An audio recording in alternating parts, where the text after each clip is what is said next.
باش نكون معك صريح، انا نبغي نتساءل واحد السؤال. كيف هذا المدرب هذا الذي يتكلم فقط اللغه الانجليزيه وكان تيقول بانه لما جاء غادي يحاول يتعلم اللغه العربيه، كيفاش يتواصل مع هاد اللاعبين؟ دونك هذا سؤال. صراحه الاجابه ديالو كاين كلام على الديراني انه تيقوم بالترجمه وسط الفريق. ما عرفتش واش هذا الشيء صحيح 100% او با، مي انا تنشوف بانه التشكيله ديال الوداد غير مستقره. سبحان الله. واهلا وسهلا سي توفيق، حتى فين غبرتي ولا نسيتك كاع، والله الا نسيتك. سي توفيق، وانت صحافي، وانت كنتي جبتي فيديو ديال ايت منا في الجامعه ديال الاخوين وصوتي وصورتي هذا الشخص بحال عالم ديال الذره، انه هو جايب مشروع عالمي وهاد الامور هذه، وانت سولو، هز التليفون وسولو، ياك صاحبك الرئيس، وهز التليفون وسولو، ولا ما بقاش المشروع ديال الناطق الرسمي. وهاد الامور هذه ما عرفتش اش كتسولونا حنا الوداديين، وانتوما اللي في اللي قراب من اداره الوداد. ايوا سولوهم، هزوا التليفون سولوهم، وليتو نتوما كتسولونا. واخا اذا نهضر على البلاغ ديال الجيش، البلاغ الاستنكاري لاقل من اسبوع.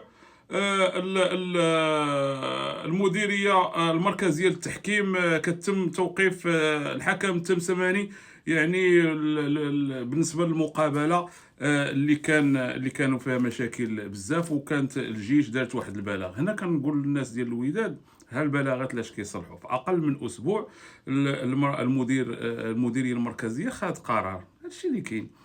اذا مني كتحس براسك مظلم ولا عندك شي اشكاليه مع شي مع التحكيم، كدير هذا، والناس كيديروا التقارير ديالهم وكيديروا مسائل، وبناء على دوك التقارير كيتم توقيف. ساهله مهله، التمساماني تم توقيفه.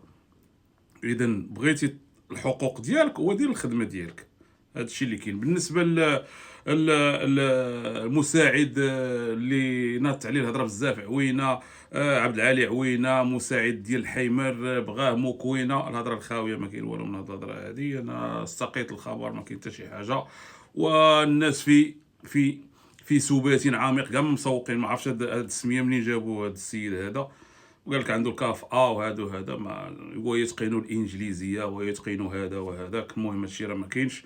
اليوم كان عندي واحد الحديث مطول مع السي بالعودي، اللي من خلاله ناقشنا بعد بزاف المواضيع، تقريبا واحد نص ساعه. وحنا كنهضروا باش يعني كانوا بزاف ديال الوداديين مستائين من خرجات اللي دار ديرنييرمون والتدوينات وهاد الامور، وانا سولته صراحه يعني في هاد الموضوع، هاد الامور هذه.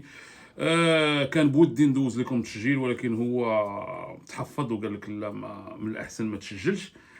قلت لي صافي ماشي مشكل. مي نهار الحد، نهار الاربعاء غنحاول نحط كاع دوك النقاط اللي هضر عليهم وندوزوهم في الحلقه باذن الله. من واحد الناحيه قال لي انا صحافي وكنبحث على المعلومه، ومني كنهز التليفون كنعيط الرجاء كيعطيوني المعلومه، الاداره الرجاء هو كيهضر، ولكن ملي كنهز التليفون وكنعيط للوداد ما كيتواصلوش معايا. المهم انا فهمت الميساج، واخا.